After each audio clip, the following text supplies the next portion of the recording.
So, why do companies discontinue guitar pedals anyways? Let's talk about it. There's actually quite a few, there's several different reasons why this does happen. And it's not just isolated to guitar pedals as well. It's also happens to amps and all kinds of other products, as you probably are well aware by now, unless you're an infant, in which case you'll eventually figure this out. So I'll start with the first one. With guitar pedals, sometimes there's going to be a version 2. Maybe you have a bunch of version 1s and you need to sell through those version 1s to get the version 2s out, and you don't want version 1s and version 2s on the market, in other words, sitting on the shelves of a retailer at the same time. You lose the value of version 1. So in that situation, basically you can stop production of version 1 for long enough for people to sell through it, and then you can start selling version 2. And then other times it's not really about another version. Maybe you just want to put out a different product that kind of fills that niche, fills that void, so to speak. So, maybe you had one type of fuzz face that you sold some for a while and people started to lose interest, and you're like, I think I'm going to do a different type of fuzz face circuit that has, options A, B, C, and D, and also E, if you want to get wild and crazy.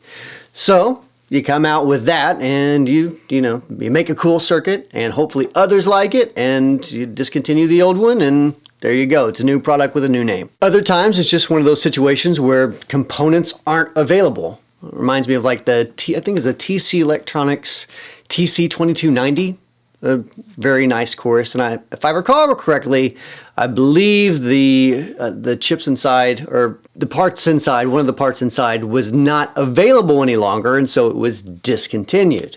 Now they've since have made recreations. I don't know if they've got new chips or whether they had someone make the chips again. I have no idea. But as I recall, that's why the original 2290 rack version basically ceased production. I could be wrong though, because my name's not TC and I don't run TC Electronics. But I think that's how it went. And then finally, there's the age-old reason why basically any business exists, which is it just stops being profitable. So I hear what you're saying. You're saying, how can a product just stop being profitable? Well, I'll give you one scenario.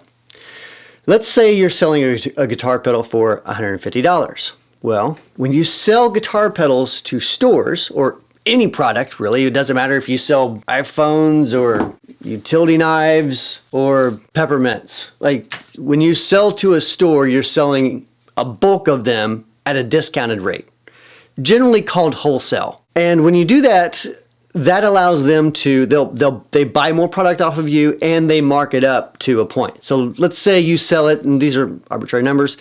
Let's say you're selling it for $100 to the retailer, and the retailer then sells it to the customer for $150.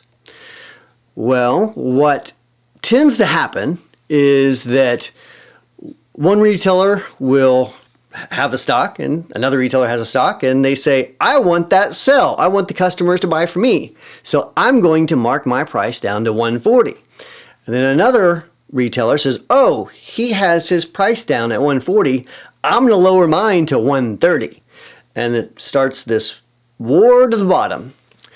And eventually what happens is those retailers come to you and they basically say, hello, pedal builder, we're not making any money on your pedal.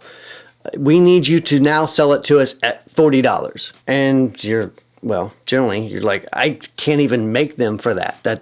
I can't do that. And so they just stop buying them off of you. And that happens, unfortunately, quite a bit. And there's another scenario where you get so many pedals on the used market that your new product, which is the same as what people are selling on Reverb or eBay or whatever, you're competing with yourself.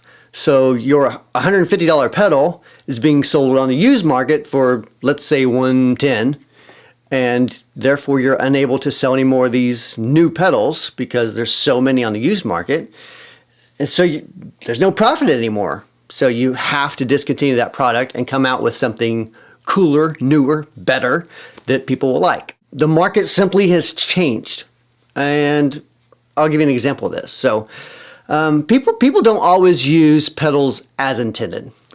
One second. So like this is the 30 something, and that's probably not even focusing on it, but there it is now. That's the 30 something. And then we have the black 65. Originally, I had thought that would be a cool product where if you're playing through, you know, a Boss Katana or whatever, a PV Classic 50, and you want something that's a little more like Vox sounding, something a little more chimey, you could just simply use this more like kind of like a fancy EQ pedal.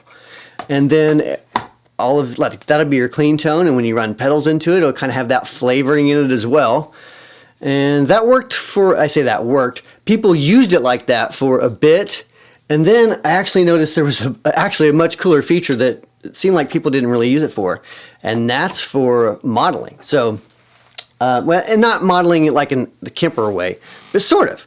So what I mean is, you know, if you have your pedal board, rather than just going direct and, you know, having no sort of preamp flavoring, it's a fun little thing to just run it into something clean like one of these pedals and get that amp sort of flavoring. Still using cabinet modeling, so you still want to use that, but it gives you sort of an amp flavoring, because cabinet modeling by itself isn't, you need more there than just that.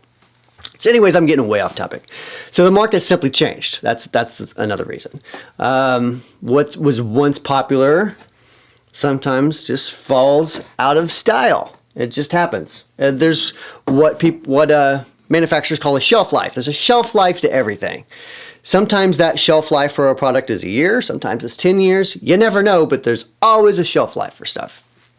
And then finally, and to wrap the video up, sometimes players' trends are just constantly changing. They just are. We use pedals now differently than we did 10 years ago, 15 years ago. Not really. I mean, like we still stomp on them and we still like plug into them, but we kind of want something different. So for example, 10 years ago, there was a lot of interest in like foundation overdrives and amp in a box style pedals. That just a lot of people loved that, and people just, not everyone, but for the most part, overall, the bigger, broader market, it just kind of lost interest in it overall. So sometimes those things change.